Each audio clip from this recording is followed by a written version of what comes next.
Hello. Today we're going to talk about how to get started in this kettlebell and functional fitness world. My name is Chris Butterworth. This is the Healthy Butter channel. We talk here about fighting father time every day, every step of the way. I am 56 years old and I feel good. I feel really good, especially compared to when I turned 50, when I was broken down. And I'm trying to share that information. I'm trying to share my journey because it's not easy to put this program together. I want to share what I've learned with others in a similar position. If you're my age and you're a little broken down and you want to feel better, that's what this is all about. Today, I also wanted to take a minute and say thank you to new subscribers. Over the last week or so, we've had a few people subscribe, and I just want to say how much I appreciate it. To me, it touches me. Like that's cool. What I'm trying to build here is a community where we can do this together, and we can ask questions and talk through challenges and that kind of thing. So the fact that you found it worthy of doing that means a lot to me, and I just want to say thank you. So with that, let's get started. Let's talk about how to get started in this kettlebell world. What's the right path? And I know some of you aren't going to like the answer to this, but the answer is that we're all in a different place. We all got to our 50s via a different route. So there are big guys among us and small guys among us, heavy, light, strong, not as strong. We've got people that are former athletes. We've got people that have never played a sport, right? And we all get to our 50s and start to feel those aches and pains and want to do something about it. So depending on where you are in your journey and what you've done in a history is going to give you a different place to start. If you're athletic and maybe you've remained relatively fit, doesn't mean that you're not tight and broken. Maybe you run every day, but your shoulders are still tweaked out or not working quite right, and your lower back hurts when you get out of bed. That person is going to be more likely to be able to maybe do more exercises. If you have never played a sport and you're overweight and all of this is new to you, you're probably going to start with something really basic like a two-handed swing and run through some volume cycles and some density cycles. If I expand on that, so there are 6 basic kettlebell exercises. There's the swing, the clean and press, the squat, the snatch, and the get up, Turkish get up.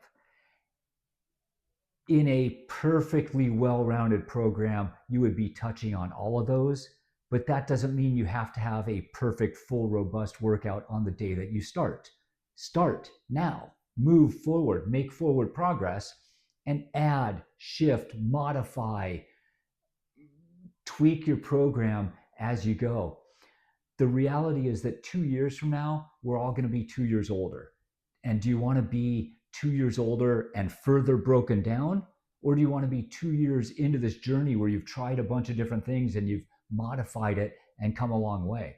And that's what we need to do. So if you can do swings, do swings.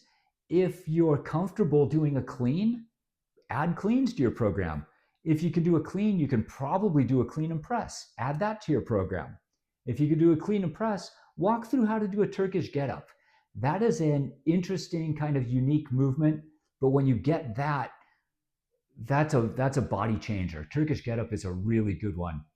Snatch is really advanced. I don't think you need to put snatch in your first year program unless maybe you've done kettlebells before 10 years ago or something like that, if you're comfortable with it. And squat is probably something that you want to do to it. So depending on where you are, you might pick 4 of these exercises and do one on day 1, run an A, B, C, D exercise, do swings on the first day, do cleans on the second day, do Turkish get-ups on the 3rd day, clean and press on the 4th day, and then start over and do that cycle again. If that is too much, if this kettlebell thing is really awkward, uncomfortable, you don't know what to do with it, two-handed swings are a great place to start and just run through volume cycles.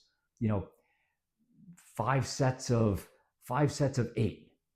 And if that's too heavy, walk it down, 5 sets of 6. If that was too easy, 5 sets of 12.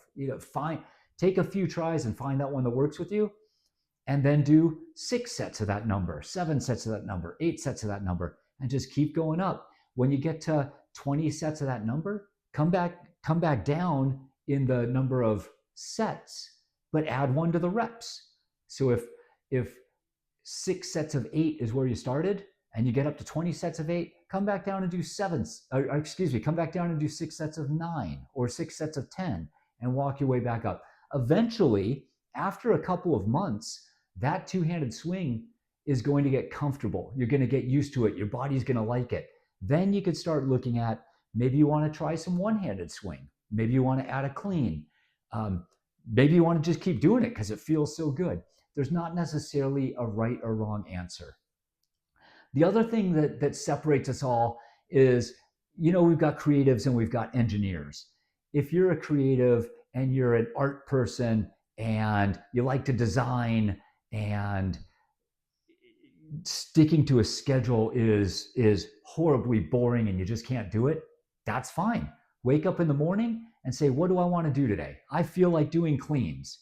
And then you wake up tomorrow and say, what, today feels like a swing day, and you do swings. Nothing wrong with that. You are adding something to your body every day. If you're the engineer type, write down a schedule. Monday, I'm going to do this. Tuesday, I'm going to do that. Wednesday, I'm going to do that. And again, it can be two-handed swings, 6 sets of 8, 7 sets of 8, 8 sets of 8, or it can be two-handed swings one day, cleans the next day, Turkish get-up the next day. So how you get through, how you move through the first few months isn't as important as moving through the first few months. A lot of times, almost every time, when you're trying something new, you can think about it and talk about it and plan about it all you want, but until you actually try it, you don't know exactly how it's going to work and what you need to adjust. And kettlebells are a lot like that. Get in, give it some try, do some work, and then adjust. But the first month is going to be the hardest. It's going to be a little awkward. You're going to be doing something new. Please don't do too much weight, and please don't try to do too many volume. You don't want to hurt yourself. You don't want to get really sore. I've talked about that a lot. Father Time is working against us. We don't need to help him by hurting ourselves. So go short, go light. Definitely keep a journal. Keep track of what you did so that you can go back and review your notes. It also helps over time to see progress. But doesn't matter if you use Excel or Word or a spiral notebook or a journaling app, none of that matters. Just keep track of what you did. The other thing is, continue, especially at the beginning, to practice your technique. Every time you do a rep, try to make that rep a little bit better than the last one. Every time you do a set, think about one thing you want to work on for that set, and practice that one thing. You can film yourself. You can do it in front of a mirror. You can watch other people doing it online and see how you compare. But technique is a big deal. So get started. Make a plan that's going to work for you. Start light and work toward heavier. Anything, again, I've said this a lot, two-handed swing is the easiest thing to learn, and you're going to get probably 70% of the benefit of kettlebell. You're going to get that whole posterior chain. You're going to get the hip hinge. Kettlebell swing would have a big impact on your life if that's all you did, let alone if you add all these other pieces to it. So just get started. There isn't necessarily a finish line. We're not training to run a marathon. We're not training to lift a specific amount of weight a specific number of times. We're just training to get better. And so every day when you do it, you're moving forward. And then we just keep iterating from there. How do we do last week? How do we do last month? Let's add one thing to it. Let's add one to the rep. Let's add one to the sets. And we'll just keep getting better. I hope this was helpful. I know it's not a perfect answer, but if we were all in the exact same place, this would be easy. The challenge is the standard average American lifestyle through your 20s, 30s, 40s gets you into your 50s and you're not in a great place, but we all have that winding road to get there. So if this was easy, there would be an easy fix. The reason that we're talking about it here is because there's not an easy fix and we want to get through it together. Hope this helps. Go get started. Let me know how it goes. Have a great day. Go get better.